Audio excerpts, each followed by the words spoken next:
Welcome students. In this video lecture, we are going to discuss about the population mean estimation and the confidence intervals.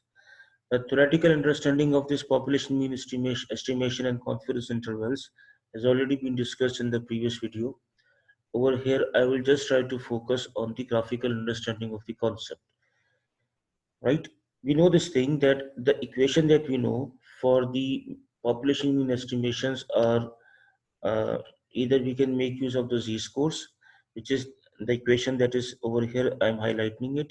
So this is the z-score equation, and by rearrangement we get a mu which is equals to x bar plus minus z sigma p upon root n, where n is the sample size, sigma p is population standard deviation, x bar is the sample mean, and z is the required z value. This equation we use when we have basically the population standard deviation given to us.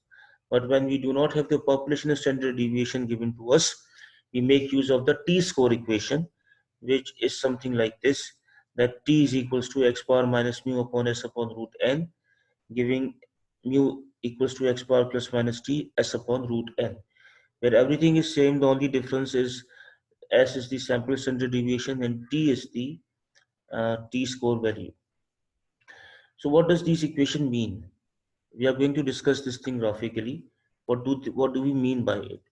First and the most important thing is this. Always remember that whenever we are given a sample mean value, or whenever we are given a sample and we get a sample mean out of it, then definitely that sample mean is always part of the sampling distribution of mean. It is always part of the sampling distribution of mean. We are just giving one sample from that sampling distribution of mean, and we are to find the estimation of the whole estimation of the population mean from that sample, from that one sample, right? It could be the case that we are given two samples, three samples, four samples, but we are never given all the samples. This is not possible. At this stage, we are discussing the situation that we are provided with one sample, and we have to find the population mean from it. Now we always know this thing that from central limit theorem, that the sampling distribution of the mean follows a normal distribution, right? And the expected value of the sampling distribution of the mean is always the population population mean. So suppose this is our bell curve, and this bell curve, let's say, represents the sampling distribution of the mean. Then on the horizontal axis are all the sample means, and the situation is this, that we are given one of any of these sample means, right? So suppose it goes something like this, that it is something like this, that we are standing over here, right? This vertical bar shows our standing position, or this is the point on the horizontal axis that we have the sample mean available to us. Now again, from the central limit theorem, what we know this thing, that the central value, the mid value, the middle value, or the expected value of this sample mean is a population mean. So let's insert the population mean position. This is the population mean position, right? This is all from the central limit theorem. This is all from central limit theorem. And let's also insert a proper symbol for the sample mean. So the sample mean is somewhere located over the position that we mentioned. So this is the sample mean value. Over here we have the sample mean. Okay, sorry, I just got it inserted in the wrong place. So let's insert it again. Let's position the sample mean. If we have these positions properly suited, then definitely we can better understand the graph. Yep, it goes something like this. So this is our sample mean. Okay. Now from this sample mean position, we have to find the population mean. This vertical bar, or the place where I have placed the sample mean, is the location of the sample mean. Now, according to the equation that we have just saw, we can see this thing, that something has to be added and subtracted into this sample mean to get the population mean. and that's something that is to be added or subtracted over here. That's something that is to be added or subtracted is basically z into sigma p upon root n, right? This is something that has to be added or subtracted. We also call this product as an error margin. This product is also called the error margin. Sigma p upon root n is also called the sampling variation. Product of it with z gives the error margin. So this error margin has to be added and subtracted to it. That is the x bar. So x bar is our central value, and something should be added and subtracted. Now we can see that anything when subtracted from x bar will give us one value, and anything when added to x bar will give us another value. The thing that will be subtracted from x bar is basically a lower value than the something that is added to x bar. So this means that in this way, this equation is telling us that we have two values for mu. One when the product of z into sigma p upon root n is subtracted from x bar, and one when the product of z into sigma p upon root n is added to x bar. So this gives us two values. Now these two values are basically called the limits or the bounds of our mu. These are called the limits or bounds of our mu. So what do I mean is this, that we can have one value which is something like this.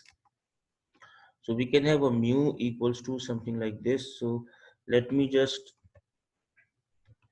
copy paste the things over here so that it is better understandable. This is one value of mu, and this is called the lower value or lower limit, and the other one is this one, which is something like this, and this is basically called the upper value or upper limit of the population mean. So these are two values. So this means that we are giving a range, an interval. Whenever we do a plus minus thing, we are always talking about a range or an interval. So this means that this equation is giving us a range for the estimation of the population mean. So what about this range? All this range basically depends upon the thing that is the factor that is being added or subtracted from the mu or into the mu. In this factor, the factor that we are talking about is basically this one, z into sigma p upon root n, or z into the standard error of the mean. The sigma p upon root n is also called the SEM, or the standard error of mean. In this factor, we know about population standard deviation. Supposedly, we know about the capital N, that is the sample size. The thing that we don't know is the z value. The same mathematical working goes with this equation as well. And remember, this equation is used when instead of the population standard deviation, we are using the sampling standard deviation. And this happens when we do not have the population standard deviation. So similar set of equations can be developed for the t-score as well. So the idea is this, that the only problem is we do not have the z value. What should be the proper z value to estimate for the population mean? This is the question in hand. And with that z value, we will get an interval, and this interval will give us a lower and the upper limit of the population mean. So the thing is, when I add something to x bar and subtract something from x bar, right, what we can see is this, that we get an interval which we were talking about.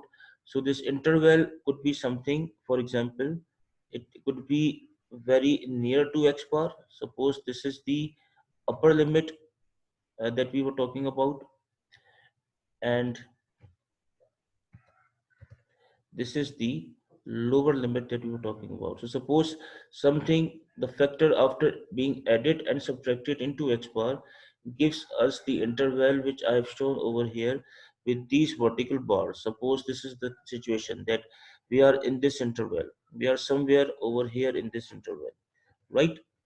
Now we can see this thing, that this interval is very small, right? But another important thing to note over here is this, that although this interval is very small, the problem with this estimation, the problem with this interval is that the actual population mean is not present in this interval. So what does it mean? It means that although we have created an interval with some value of z, but the population mean is not present in this interval. And when the population mean is not present in the interval, this means that our estimation is wrong. In order to make the estimations correct, what we need to do, we basically need to make another interval that should be much higher, at least so that the actual population mean can come in the interval. If this is our interval, which is shown in the vertical bars, the new vertical bars, then this means that this estimation is correct because the population mean is present in the interval. So this means that we have to be very careful when we are selecting the intervals. So what changes the distance of the interval? What changes the length of the interval? It is the z value, because we can see that as we increase the intervals, we basically are increasing the z values. These are the z values over here on the horizontal axis on the standard distribution. And the z value, it depends upon what? The z value depends upon the area of our normal curve, the probability of, of our normal curve. We know this thing, that these two things go hand in hand. Higher the area of the normal curve, the higher would be the z values. Lower the area of the normal curve, lower would be the z values. We can also check it from the z table. So this means this thing, that if we have the higher area covered by a normal of a normal distribution, we have the we have more confidence that the population mean is present in our interval. And if we have a lower area covered by a normal distribution, we have less confidence that the population mean is present in our estimation interval. So this interval, which gives us the confidence that our population mean is present in the interval, is called the confidence interval. We call this one as the confidence interval. And higher this confidence interval would be, the more would be the probability that our population mean is present in it. So this means that in order to solve the equation, we should be using the z value as high as possible. The area should be as high as possible, right? Now the situation is this, that when we are basically very very far away from the population mean, and about the mean which we do not know, then definitely we would be needing a very high interval so that the population mean comes in our estimation interval. But if, for example, the situation would have been something like this, that that the sample that was given to us is very close to the population mean, then definitely a small interval would also suffice, would also be sufficient to get the proper estimation of the population mean. But since we actually, in practical problems, we do not know the population mean value, therefore our concern is this, that we should have we should have the, this is the situation that I'm talking about, that sample mean is over here. So I was saying what I was saying was that since we in practical problems do not know about the population mean, therefore in order to be on the safe side, in order to be in order to be confident that our estimation is correct, we should take, or we should always take this interval as high as possible. We should always take this interval as high as possible, so that we are confident that we are making the proper estimations. So the z value over here in this equation, that was the problem, could be taken. The standard is this, that we can take it against 95% area of the normal curve. We can take it against 90% area of the normal curve. We can take it against 99.97% area of the normal curve. And correspondingly, these gives us the z values. How we find the z values for the areas which are taken from some central value? We have already discussed this thing in our previous lectures, so we can get a reference for it. Like for example, if I take 95% area of the normal curve, then the z value corresponding to it are plus minus 1.96, or approximately plus minus 2, which is the empirical rule as well. Or for example, if I take a 90% area of the normal curve, and the z values corresponding to it would be plus minus 1.65, right? Again, we have discussed this thing previously. If you are taking a 99.7% area of the normal curve, then this would be approximately equals to 2.96 or 3 plus minus z values, so that we can have the proper intervals. So that's how we basically do the estimation. Now the situation is this, to conclude this idea, the situation is this, that if we know the population mean, and we are given a sample, and for that sample, or from that sample, we get a sample mean. And if we are using a very large interval to estimate for the population mean, then this would also give us the idea that our sample mean is not a very good representative of the population mean. And if you are using a very small interval to estimate for the sample mean, for the population mean, then this would definitely give us the idea that the sample mean is a good representation of the population mean. This is one thing. And second thing, if we actually do not know anything about the population mean, then it means that in order to be confident that our estimation is correct, we have to take the interval of estimation or the area of the normal curve or the z value as high as possible so that our estimations are correct. So what do I mean by these two conclusions is this, that if our sample mean was somewhere over here that we discussed previously, right, and this was the situation, then since the sample mean is very farther away from the population mean, therefore definitely in order to make the proper estimations, we have to take a large interval, right?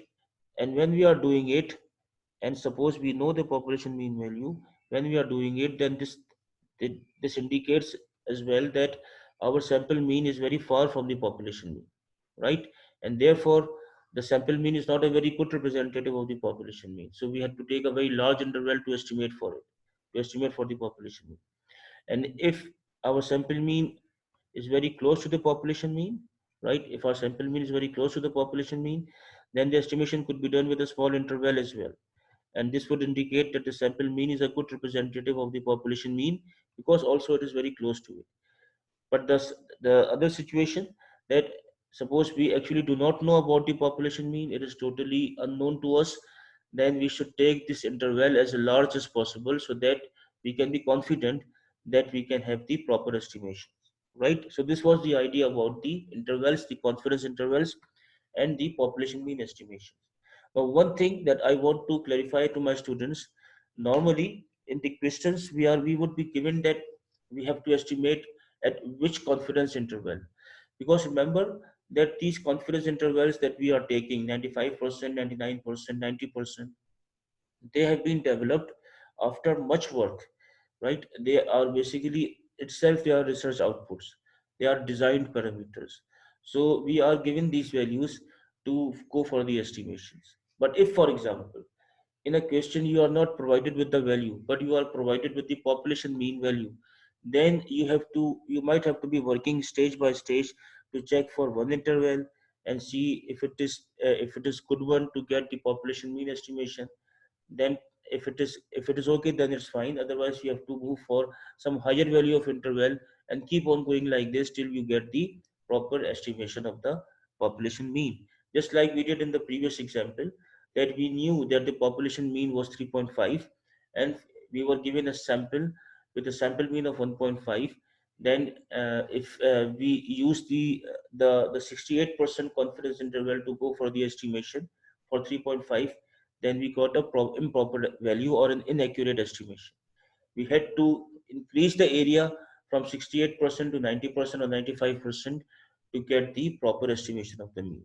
I hope this video would clarify all the discrepancies. So still, if you have, if there are any confusions remaining, then you can comment on me. You can comment on the lecture so that I can come back to you and reply you back. Just one thing, I got this idea that one thing, that the conclusions that we were talking about, I think that better write them so that we can have some firm footing about our discussion. So the conclusions that we were talking about was this, that if this was the first case that we discussed, if the population mean, if the population mean is unknown, then we have to take the interval of estimation or the confidence interval as high as possible. For example, we can take 90%, 95%, 99.7%, etc. Right? If the population mean, second case is if the population mean is known to us and we have to take high confidence interval. Remember, CI means the confidence interval, and you have to take a high confidence interval to estimate for population mean. Then this means that our sample is not a good representative of the population mean. And conversely, if the population mean is known to us and we have to take a small confidence interval to estimate for it. So if the population mean is known to us and we have to take a small confidence interval to estimate for the population mean, then this means that our sample is a good representative of the population mean. So let me remove this double A as well. Okay. So this also means that our sample is a good representative of the population mean, right? Normally what happens, let me correct this typo as well. So normally what happens that we are in this first situation, we do not know the population mean. Okay, so we always go for higher confidence intervals. But if you are in this second situation, the last two cases, that is, we know the population mean value, and we can see that a lower interval like 68%, 60%, 70% is not giving us the estimation of the population mean. Then this would apply to those to that situation, that a lower CI value when it is not giving the population mean estimation. This would suggest that our sample is not a very good representative. That is, it is very far away from the population mean. Otherwise, it would be very close and a good representative. This idea is very important because when you would be starting with the hypothesis testings, when you would be starting with the comparison of the means, then this idea would be used over there. So please do remember it. I hope this video lecture is would again I would suggest that first go for the theoretical video and then for this one. And I hope this video lecture would remove the discrepancies if there would have been regarding these population mean estimations and the confidence intervals. Still, I would say the same thing again, that if you do not understand anything or if there is any confusion, you can write down in the comments and I will get back to you.